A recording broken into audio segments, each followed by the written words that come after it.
او د ابراهیم علیه السلام اوصاف الله رب العزت قرآن مجید کې ذکر کړي، خصوصیات ذکر کړي چې ابراهیم علیه السلام کې کوم خصوصیتونه سما خپل خلیل ابراهیم علیه السلام د خپل دوستی لپاره انتخاب کو. ابراهیم خلیل الله ایک دوست بالکیزی سے جگری دوست مگاوتا سے ورته آئی د الله رب العزت محبوب انسان ابراهیم علیه السلام. الله رب العزت په قرآن مجید کې خپل اوصاف د ابراهیم علیه السلام ذکر کړي.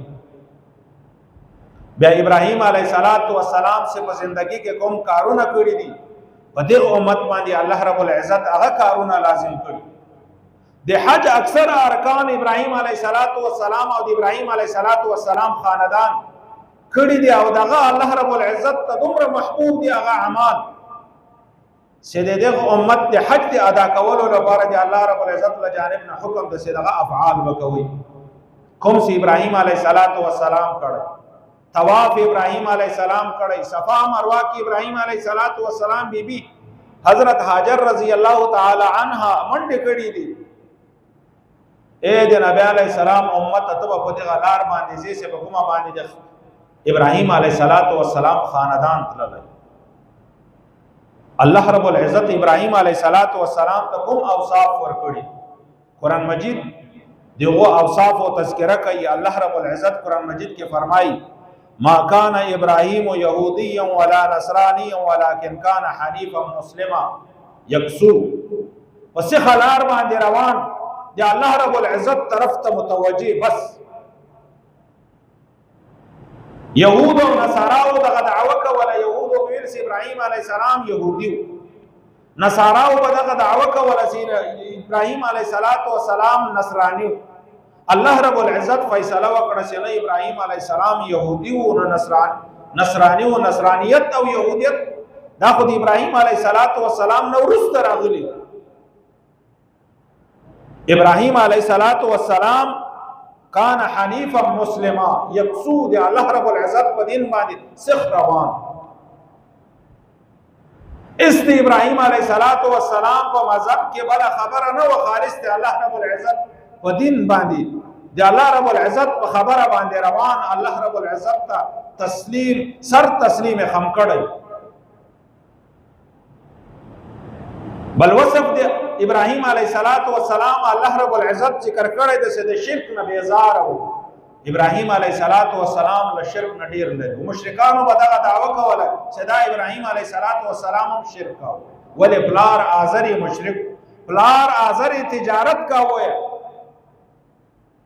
د نمرود له جانب نه ابراهیم علیه السلام ته د بوتانو گورنری ملاو شوی و. بتخانو په سر باندې په علاقه کې څومره بتخانې وي ابراهیم علیه السلام پلار ته دغه سربراهی ملاو شوی و. په هغه کې نوې بت جوړ کا، دغه بت په دې طریقه سره ولګوا. دغه ټول نگرانی به د ابراهیم علیه السلام پلار آزر کوله. نو مشرکانو دغه دعوه کوله چې ابراهیم علیه السلام پلار خو بت پرست و، نو ابراهیم علیه السلام هم بت پرست مشرک و. الله رب العزت دغه فیصله وکړه چې ابراهیم علیه السلام ما کان من المشرکین، بلکې کہ اللہ رب العزت فرمائی لم یکن من المشرکین.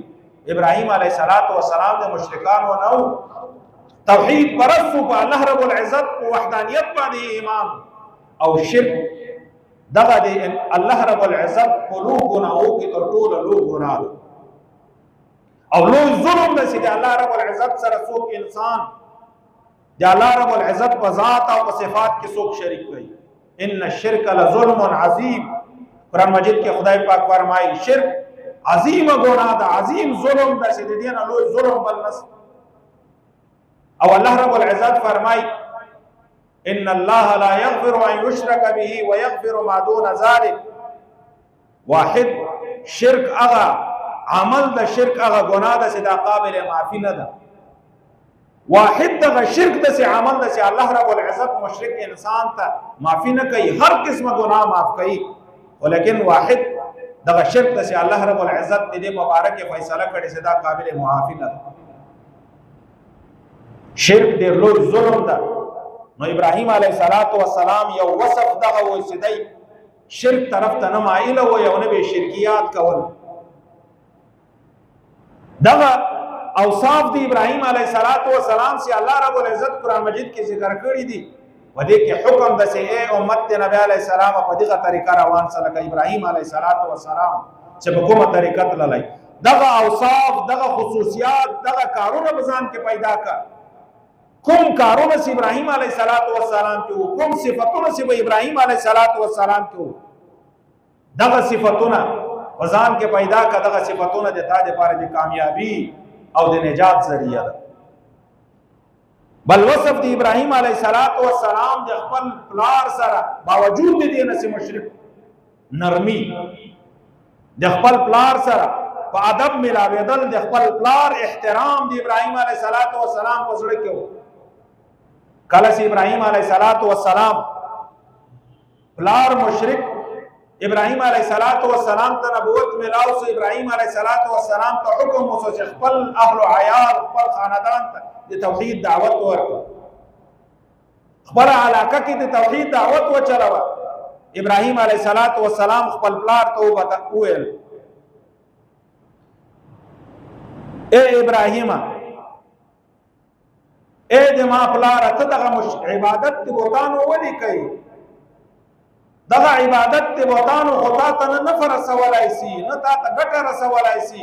دا د شیطان والا لار ده او شیطان د انسان ډیر سخت دشمن ده. دغه وجه ولا دا خبره وس ابراهیم علیه السلام پلار ابراهیم علیه السلام ته د رجم دمکی ورکړ. د دې خبرې په وجه سره ابراهیم علیه السلام کله پریخو علاقه پریخو ول هجرت یو. نو د اسلام له جانب نه حکم ده که یو خپلوان د غلطه لار باندې رواني ټول خاندان د تا مخالف کیږي د الله رب العزت په بيدینی باندې رواني دي او به د اصلاح کوشش کوي. حق خبره وکي کټول معاشره د تا مخالف کیږي خاندان د مخالف کیږي حکومت د مخالف کیږي حق خبره به انسان نه پري حق خبره به انسان نه پټي. خاندان کا مخالف کیږي دا د الله رب العزت د دین لپاره د مخالف دا وصف انسان بزان کې پیدا کوي. بل الله رب العزت ابراهیم علیه السلام ته دغه وصف ورکړو چې الله رب العزت له جانب نه کومه خبره وصف فورا به عملي کوله. کله وسید الله رب العزت له جانب نه حکم ورکراغی هغه کبه د دنیا څومره تکلیف ده حکم وای دغه فورا عملي کاوه. الله رب العزت قرآن مجید کی ذکر کئی اذ قال له ربه اسلم قال اسلمت لرب العالمین. ما تغاڑ کیگ دا اللہ رب العزت ورطا فرمائی ابراہیم علیہ السلام و فرمائے لئے اللہ رب العزت دیتا ہر خبری تب غاڑی. دا دی اسلام خصوصیت دا دا دی مسلمان وصف باید دی ابراہیم علیہ السلام دی وصف کن دی وصفی صفت بدک دی ابراہیم علیہ السلام صفت موجود دی سید اللہ رب العزت لجانب نو حکم ملاو سو دا غلار باندې مزا غلار پری و دی غلار باندې ولار ساگر کدی تکلیف والا لاری وی غلار باندې دی اللہ رب العزت لپاره ولار سی دیتا اسلام بالکیز اسلمتو لرب العالمین غاڑ می کی دا جتا جو حکم لپاره اے رب. بل وصف قرآن مجید کی ذکر کردہ دیس ابراہیم علیہ السلام دی اللہ رب العزت و دربار کے زاری ڈیرے گولے حلم او بردبار او چاہا تکلیف ورطوارا ساو چاہا مصیبت ورطوارا دے چاہ ذریعہ بانے بدتا درد و رسید ابراہیم علیہ السلام باغا برداشت کاؤ او اللہ رب العزت نبی زاری کولی اللہ رب العزت و دربار کے بھی غبتانا کولا بلچانا مطالبانا کولا. اللہ رب العزت فرمائی ان ابراہیم لأواہ حلیم اواہ بالکیزی زاری کون کئی زڑی دن کئی دی اللہ رب العزت و دربار سے کم انسان زاری دی اللہ رب العزت و دربار کے اخپل حوائج پیش کئی اخپل حاجتونا اللہ رب العزت تا پیش کئی سدمات اگا حاجت حل کا حلیم بردوبار دی اللہ رب العزت دی بندگان والا جانب نے یا دی اللہ رب العزت جانب نے یو تکلیف ورطور رسید مصیبت ورطور رسید بردوبار ہے بیا آغا مصیبت دیغه مشقت او دی تکلیف نو وجه دی اللہ رب العزت نا فرمانی نہ کئی بلکہ دلتم دی اللہ رب العزت جانب تا متوجی. نبی علیہ السلام فرمائی دری کسان دسی دی چې د قیامت په ورځ باندې به الله رب العزت د دې په سترګو باندې د جهنم اور حرام هغه درې کسان نبی علیہ الصلوۃ والسلام فرمایلی عین بکت من خشیت الله یو هغه سړی چې د سترګو نه د الله رب العزت د ډار له وجې اوښکه وبهي هغه اوښکه چې د الله رب العزت د خوف د الله رب العزت د ډار له وجې د سترګو نه وبهېدله په دغو سترګو باندې به د قیامت په ورځ باندې د جهنم اور لیدل حرام وي سوځېدل خو پرېږده الله رب العزت په دغو سترګو ته د جهنم اور نظاره هم نه ورکوي د جهنم اور به ورښکاره کوي هم نه دغو سترګو ته بل نبی علیہ السلام فرمایلی وعین حرست فی سبیل الله هغه سترګه چې د الله رب العزت د دین لپاره بیداره پاته سوې ده شپه یې رڼا کړې ده د الله رب العزت د دین لپاره چوکیداری لپاره د الله رب العزت دین باندې چوکیداری کوله او سترګه یې د خوب لپاره د شپې پټه نه کړه دغه سترګه د قیامت په ورځ باندې د جهنم په اور باندې حرامه ده چې دې ته به د جهنم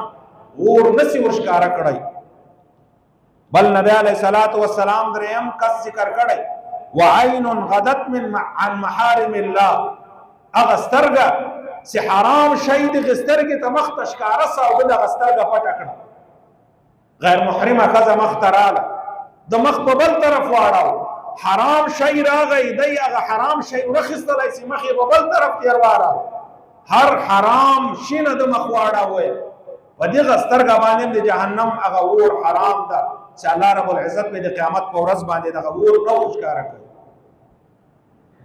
نو کوم انسان چې وکړه د الله رب العزت د دین د الله رب العزت د خوف لپاره تو کړله نبی علیہ السلام فرمایي د جهنم اور به په ده باندې حرام بل حدیث کې نبی علیہ الصلوۃ والسلام فرمایي من بکا من خشیت الله حرم الله علیه النار چا چې د الله رب العزت د ډار له وجې وزړل الله رب العزت به د قیامت په ورځ د جهنم اور به د حرام یو حدیث کې نبی علیہ السلام فرمایي چې د قیامت په ورځ باندې به د الله رب العزت د عرش د سوري لاندې وکسان د الله رب العزت د عرش د سوري لاندې به وکسانو ته دسترخوان لګېدلی قسمه قسمه نعمتونه به پراته وي قسمه خلک به په دې دسترخوان ناست په هغو کې یو هغه کس ته چې دی د الله رب العزت د ډار له وجې پټ چیرې ناست او الله رب العزت د ډار له وجې د سترګو نه اوښکه توره کړي او د الله رب العزت نه دعاګانې وغواړي دغه کس به د قیامت په ورځ باندې د الله رب العزت د عرش د سوري لاندې به دسترخوان په بهترینو نعمتو باندې ناست خلک به په تکالیفو کې گرفتار هر انسان به د خپل عمل مطابق په خوله کې ډوب وي لیکن یو ځوان به د الله رب العزت د عرش د سوري لاندې ناست د جنت په نعمتو باندې به هغه دسترخوان ډک کړي او دی به ورته ناست دغه کس چې د الله رب العزت لپاره د بیازې ناست او د سترګو نه یې وکتو بل حدیث کې نبی علیہ الصلوۃ والسلام فرمایي دو قطرې دو ساز کې الله رب العزت ته ډیر محبوب دو قطرې دو ساز کې الله رب العزت ته ډیر محبوب دي نبی علیہ السلام فرمایي چې یو ساز کوي د اوښکو ساز کوي چې الله رب العزت ته ډار له وجې توس د الله رب العزت ته محبت د الله رب العزت ته خوف له وجې د انسان د سترګو نه توس او یو ویني قطره ده چې د الله رب العزت د دین لپاره د مسلمان نه توس دغه دو قطرې دغه دو ساز کې الله رب العزت ته ډیر محبوب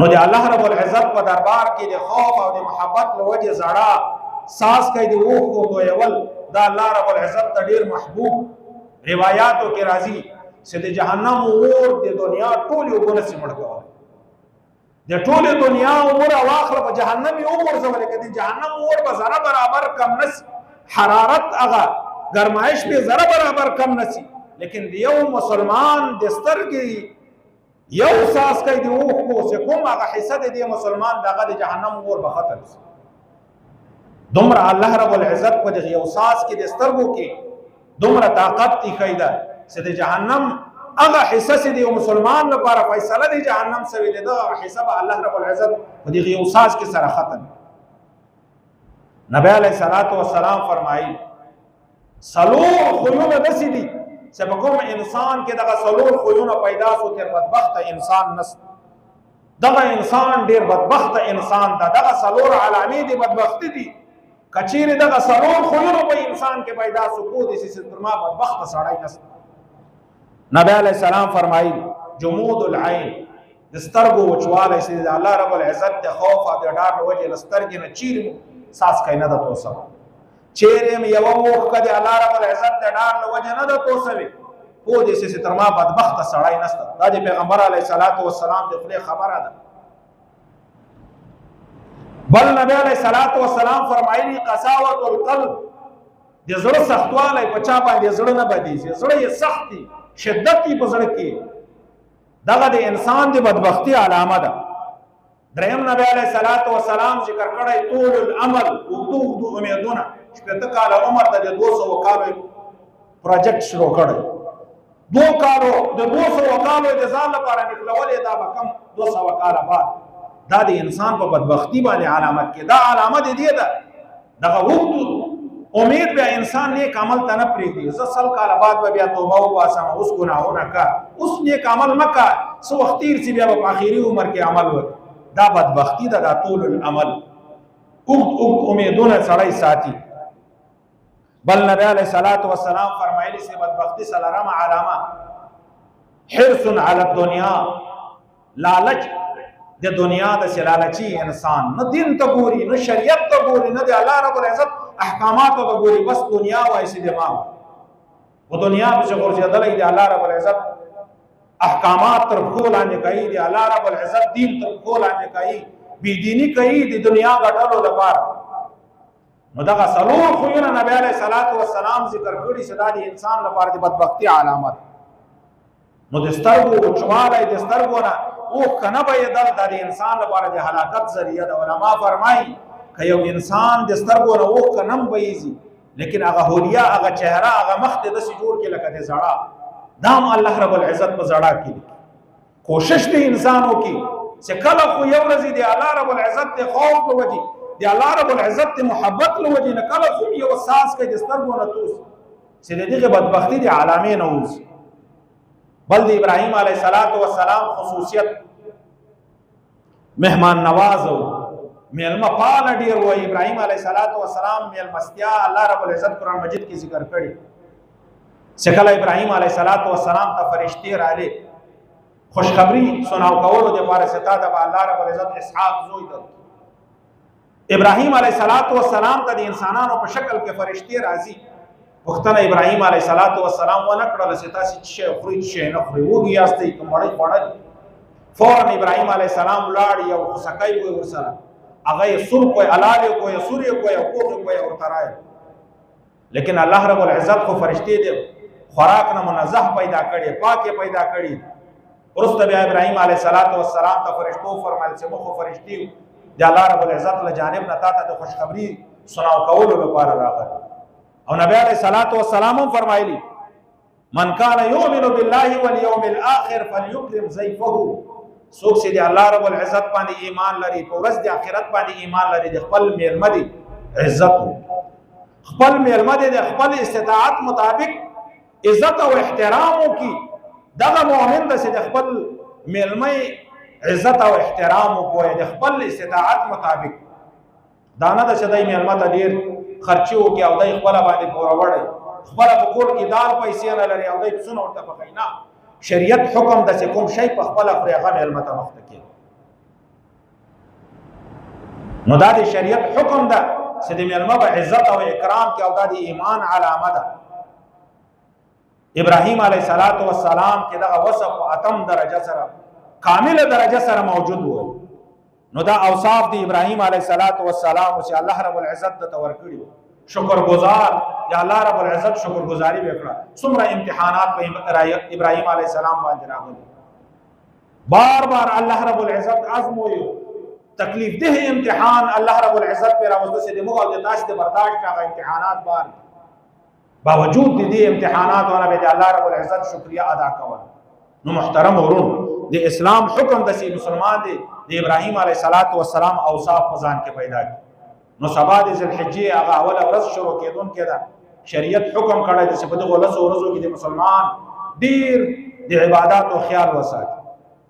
یو حدیث کې نبی علیہ الصلوۃ والسلام فرمایي اذا رأيتم هلال ذی الحجه، کله چې تاسو میاشت ذی الحجه ووینئ او پتا چې کې یو مسلمان اراده دی وی چې زه قربانی کوم، نو دای د خپل نوکان او وختان نه کټ کوي طریقه وخت پورې چې کله دای خپل قربانی نو سبا اول ورځ غالبا د ذی الحجه ده، هر مسلمان سی وختان لوی سوي نوکان لوی سوي او دای اراده دی لري چې زه قربانی کوم، هغه د نن نوکان کټ کی، بیا شریعت حکم کړی د سی بیا د په لاسو ورځو کې نوکان نه کټ کوي، نوکان دې نه پرې کوي، نه دی وختان لنډای، نن د خپل وختان خپل نوکان خپل هر شي سي نن د برابر کې د الله سورځي، بیا د الله رب العزت په محبت کې د الله رب العزت لپاره د دسي لیوانای وګرځي لکه څنګه چې حجاج کرام ګرځي، دغه مشابهت د حاجیانو سره ده.